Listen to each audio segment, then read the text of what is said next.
Hi, welcome back to the Pot Smoker's Bible. My name is Zion. I'm the author of the Pot Smoker's Bible, which contains the prophetic book of Zion where I get my name and authority. It comes from the Ketuvim, or Old Testament.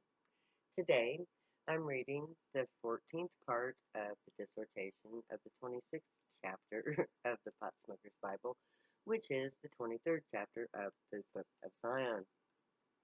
So I will take up where I left off. What has my beloved to do in my house? Well, so far, nothing. I went to his house twice, once before his marriage and once after his divorce. He rejected me both times, of course. If it weren't for the prophecy, God, I would just have said fuck it so long ago. But I will never. I'll never go to this house again. Nope, there's nothing to get me there. So I will have nothing to do with his house. Not even. But then I'm not his beloved. He's mine. So what does he have to do with my house? Well, in his dreams, it's his house. So he has everything to do with my house. In his sleep. God, I hate this. I wish that he would just wake the fuck up and come to me in my real house. In the real waking world. It is my hope that one day he will actually have something to do with my house. Be he dead or alive. I can only hope that this verse is implying that one day will actually be a real day, and not just some insane fantasy that I have falsely believed in since 1979. But even if Kenny denies all of this forever, I will still have gained so much. Not even he can take away from me the peace that I know now. No one can take away from me the good that I have done. I may be crazy. Kenny may never come back to me, but I am Zion as a result. He can't take from me the unicorn spirit. He didn't make me Zion. I did that. So, Kenny, go ahead. Keep on denying that you have anything to do with this. Deny that you ever loved me. Because it's not about you. It's about me. The last two lines of this verse is about the state of my belief. My flesh became holy upon ascension in 1979. Kenny's soul of Messiah. He who dwells with Zion embodies also Messiah. So, by refusing to be with me, Kenny refused the God of the solar system, Messiah. He is meant to embody the soul of Messiah, even as I now embody the soul of Zion, his bride. We are to become the holy flesh of the God and Goddess of Earth, but Kenny chose to do evil instead of embracing the Godhead offered to him. Because he was forced to become a telepath by the Grey and linked to me by necessity. He was given abilities that he chose to use for his own pleasure. He chose to do evil, as they say. So instead of becoming the embodiment of good, he chose to rape me through other men, using the powers of Messiah for his pleasure. When I have sex, Messiah is present, holy flesh. But I am raping myself for him, for his benefit. He forces me, because he was forced first. Doesn't make it right. 11:16. The Lord called thy name, a green olive tree, fair and of goodly fruit, with the noise of the great tumult. He hath kindled fire upon it, and the branches thereof are broken. This is a reference for Kenny. He was called upon by Gray. He was of Zion, a pot smoker. He's a telepath, able to hear Gray thoughts and forms.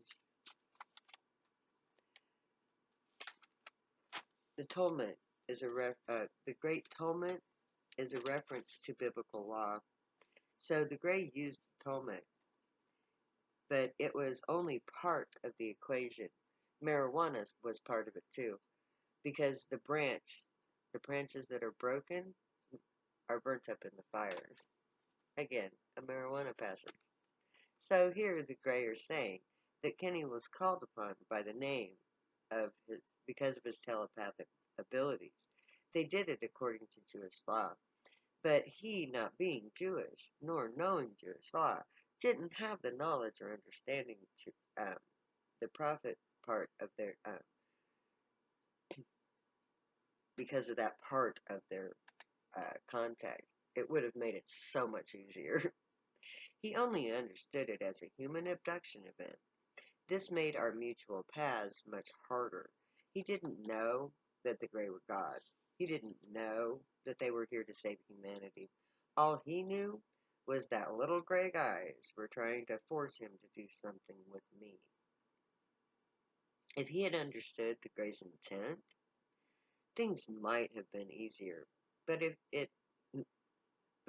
didn't happen, so Kenny had no way of understanding the Grey's intentions. He instead became obstinate and forcefully did things his way.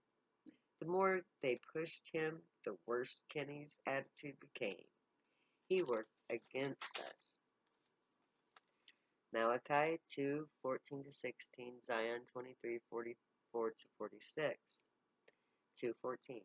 Yet ye say therefore, because of the Lord hath been a witness between thee and the wife of thy youth, against whom you have dealt very treacherously. Yet she is thy companion and the wife of thy covenant. The Grey are witnesses between Kenny and myself. By praying for someone to love, I incited the prophecy and invoked God, who had set up the marriage, or merging of our last night together when Kenny made his grand, meaningless vow that married me to him, but apparently didn't marry him to me. His treachery. By promising me that I would always belong to him as long as I lived in this body, he married me. But instead of fulfilling his spoken vow, when I asked him to come get me, he rejected me, and therefore dealt very treacherously with me. Add to that the 30 years of endless head games and the body-swapping rapes, and he indeed treated me very badly. The last sentence of this verse indicates that I have been in his head as well. I am his companion. Our telepathic link is a form of bonding that telepaths experience. We communicate on a deeper level than normal speech. Our minds speak, no body required. We are physically together, but we aren't physically together, but we have been talking mentally since April of 1988, or at least I have been having conversations with him. I am designated here as the wife of his covenant. It stands to reason that his impassioned vow to own me was taken as a covenant of a binding vow by the great Tolmat. If I am the wife of that covenant, then Kenny's rejection of me all those many times is seen by the Grey as a very serious breach of contract. A covenant is a contract, like a movie deal is a contract, but there is a business. But whereas a business contract is a matter of law, a covenant is a sacred contract between man and God. A marriage is a covenant, a sacred contract sanctioned by God. Kenny is being held to account for his breach of covenant. That's why the Grey felt that they could lawfully link us together. Kenny had vowed a vow to me that they had witnessed. So in their minds, he wasn't lawfully married to her because he had married me in our youth. And that marriage was what killed me. I was bound by the covenant. It was my link to life. I could not forsake the vow. It was sacred to me. I became his wife that night. My life became his. My body belonged to him. No other man had the right to touch me, and I must be faithful to my husband. So any sex to me was infidelity. Thanks, Kenny, for saving my life only to make it a living fucking hell. 2:15. And did not he make one yet? He had the residue of the Spirit, and therefore one that he might seek a godly seed. Therefore take heed to your spirit, and let none deal treacherously against the wife of thy youth. This seems like a very cryptic passage. The one refers to the covenant when they asked him if he was willing to help me, and he agreed. He made then a second covenant regarding me. This time he made the vow to them, again not knowing that they are God. But with this vow to them, he was linked to me, the link they hoped would allow him to realize the higher form of the will to do the godly thing. They hoped Kenny would take heed to his spirit. Our emerging mind is the spirit, so they hoped his new vow would lead him to righteousness. His um, his charge was to protect me, to ensure that none dealt treacherously with me, but instead he enjoyed the abuses he participated in. Sex was his weapon. He used it to torture me because he took part in the sin. He wanted me to cheat on him. He enjoyed my pain. He didn't heed our spirit, so he also broke that vow too. Psalm 69, 7 and 8, Zion 23, 44 and 45 and 46. 69, 7. Because for thy sake I have borne reproach, shame has covered my face. This passage describes what his broken vow has done to me. I was always taking massive amounts of shit from everyone I know because of my keeping of the covenant of my youth. By keeping my vow to love the one chosen for me, I was keeping my part in the vow to the God Three, for the knowledge of who I could truly love despite my childhood incest rape. It wasn't just that Kenny was the one proven to be the chosen one. I was keeping my vow to God Three. I had been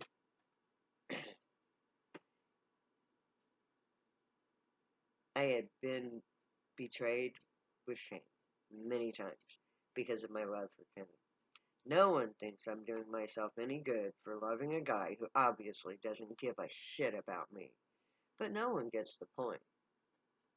And I will gladly face shame endlessly and ridicule for the point at any time, any place, anywhere, for every reason. So go ahead, shame me. Because the point isn't Kenny at all. He is just the object of God Three's actions. It's about this great big huge real proven being called God Three that I somehow made contact with. This true God Three is worth every shame. This awesome, beautiful interaction with the divine. That is the point, that is the reason. God is the reason, not Kenny. And this God Three that I speak of, oh, that all encompassing voice, that is the point. Kenny was a manifestation of the answer to my prayer. I prayed. I had a dream that was the answer to that prayer. A month later, that answer was manifest in a physical form. Kenny and I spent a single night together, and in that single night, he made real for me the concept of God. And there I'll stop for today. We'll take up next time where we left off. Until then, may the Grey watch over you, guide you, protect you, and keep you from all harm. May you always be worthy of them. May your words, thoughts, and deeds reflect truth, good, and light, the unicorn way. Stay happy and high, my people. Know that I love you. We'll be together soon. Later. I'll never say goodbye.